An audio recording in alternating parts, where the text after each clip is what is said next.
Hello and welcome back to our series on SQL interview question and answers. So in this part of the video, we'll take up an interview question that says we have to write an SQL query to find and remove the duplicate entries from a database.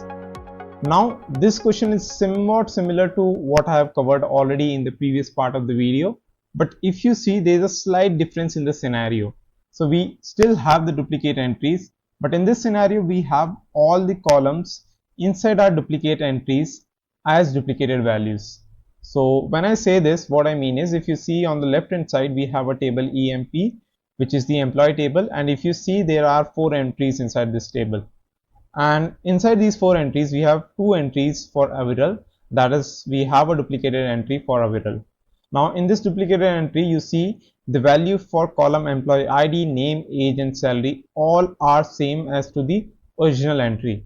Now in the previous part I have covered where there is a scenario where only few columns are same, where for example in the previous case employee ID was different and all the name, age, salary columns are same.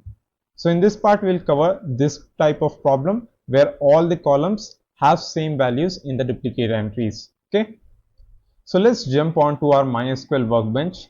Now I have already created my database and I have activated the database using this command.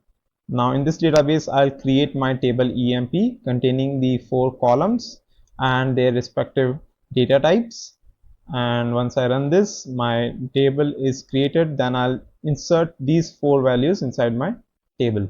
Okay, so if you see now, if I do select star from EMP, EMP is the table name, and you see we have our entries where the first and the fourth rows are duplicated entries.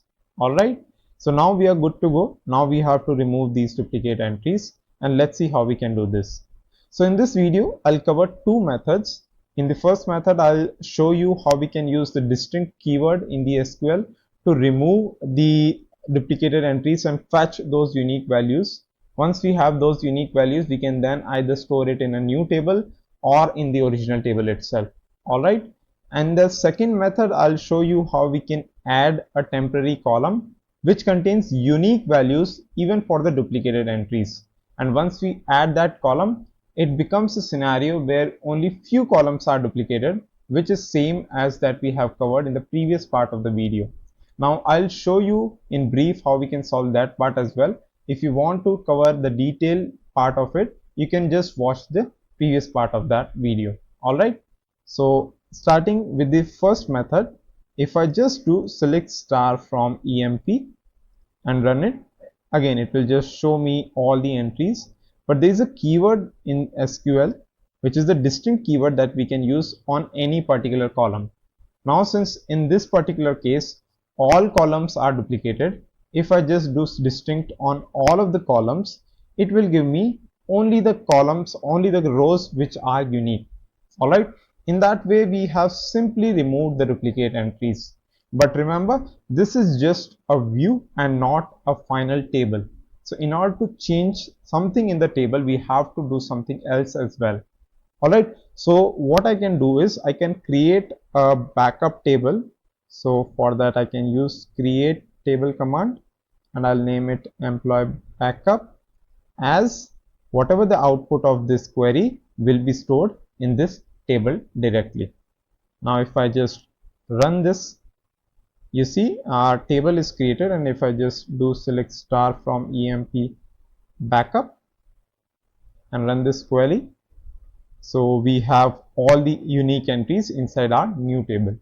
Now what we can do is we can just rename this new table with the original table name, and before that we have to drop the original table. So what I can do, I can drop my original table so that I can rename my new table, and for that I'll use the alter table command. So I'll do alter table EMP backup and I'll just rename it to my original name, which is EMP. And if I just run this command, so it says table EMP already exists, so I maybe didn't run this query. So if I do this and then I do this, now you see we have successfully completed this query. Now if I just do select star from EMP you will see now our table contains only the unique values and all the duplicated entries are removed. So this was one way where we fetched the unique values and stored it in a new table. And we can also do it in another way where in case interviewer asks that we have to place those values in the original table only and we don't need a new table for that. So what I can do is, so I'll just give it a name. So here what we did is we just copied values, copied unique values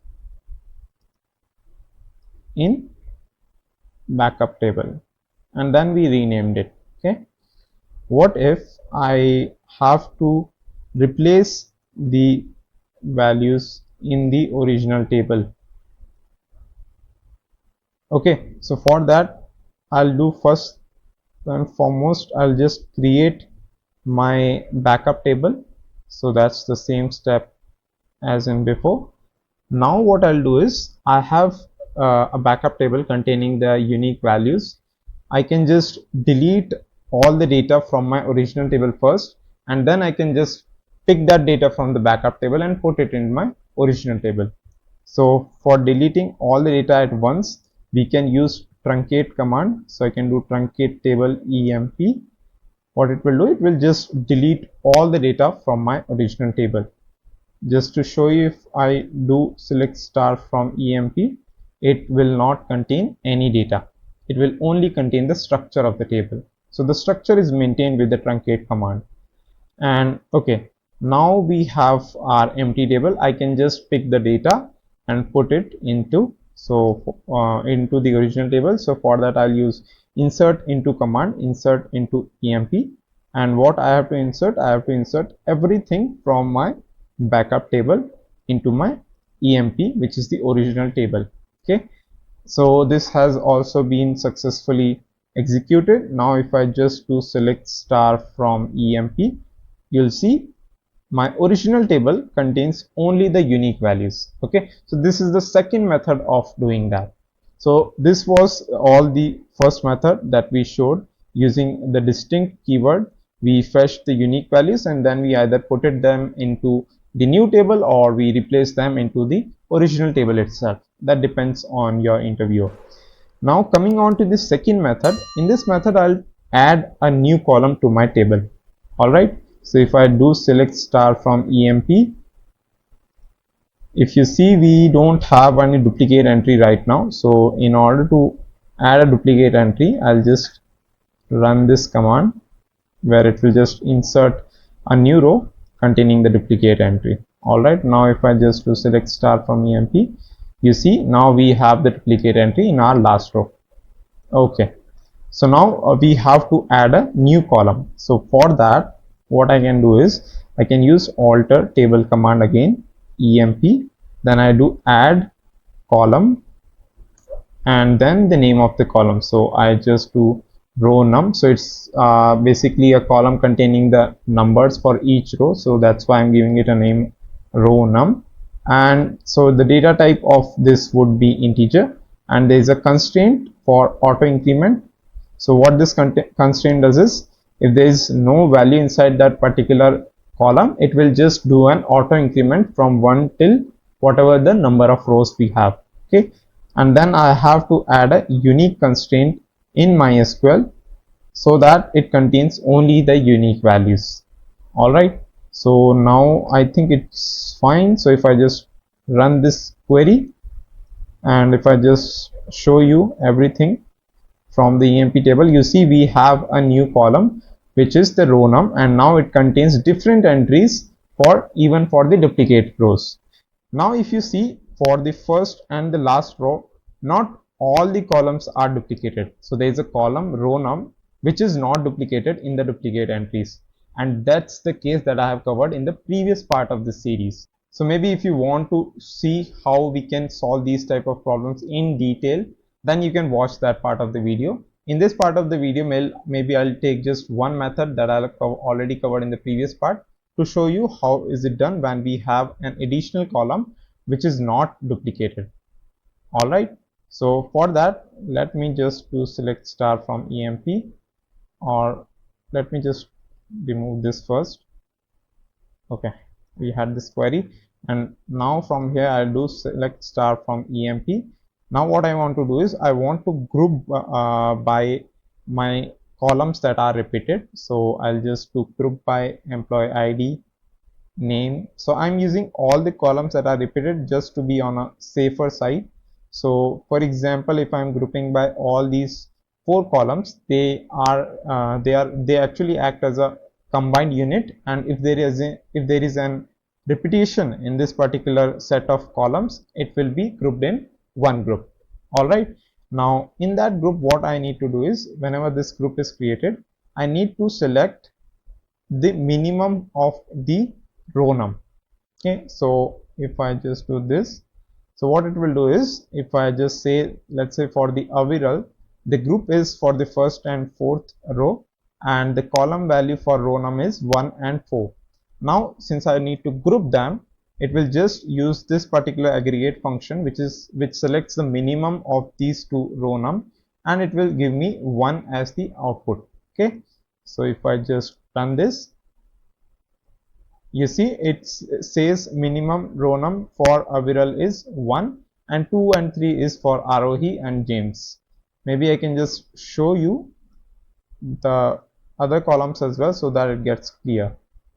All right, so yeah, now you can see for Aviral we have only one entry which is selected, which is the minimum of all the row num, and that's the advantage of having a column that contains different values for duplicate entries. All right, now what I can do is, in order to delete a particular row, I can do delete from EMP, where I have to put a condition. What condition I'll put is where row num column is not in the list of this.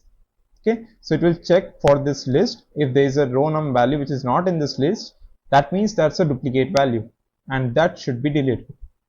All right, so I'll just remove this first, and if I just run this, so it will give me an error, and because I just need to run this particular command, so it will give me these row nums. And now whatever the output of this, I'll just put it inside this bracket, and then it will check if the row num is not in this particular list, which is this list. It will just remove that entry from my table. Now if I just run this command, you see there is an error, and this error is actually specific to MySQL, and which says that you can't specify the target table EMP for update in from clause. So if I'm deleting something from the table and I'm using the same table to find which rows I need to delete, then MySQL gives a particular error. So in order to avoid that, there's a workaround, and what you can do is you can just create a temporary table under the name, let's say EMP temp, and I'll just input all the values from EMP inside this temporary table, and then I can use this temporary table right now here to just run this command, and at the end I can just drop this temporary table. Now the concept of temporary table is the temporary table doesn't get stored permanently in our database, and it gets deleted as soon as the SQL session is over. But it's safer to just drop this table at the end of the query, so I do this always. And now once I run this set of queries, you'll see if I just do select star from EMP, our duplicate entry for Aviral has been deleted. Alright, so that was one of the methods that I've covered in the previous part as well, and that's how you solve these type of problems, either using the distinct keyword or using an additional column, which gives you the leverage of using other methods as well. So that's it for today's video, and I hope you found this content helpful. If you have any important question that you want me to cover on SQL interview, then please do write them in the comment section below, and I'll try to cover that by making a separate video on that topic. And if you are not a subscriber, then please do subscribe so that you don't miss any important videos that I'm planning to come up with in the coming future. Thank you for watching.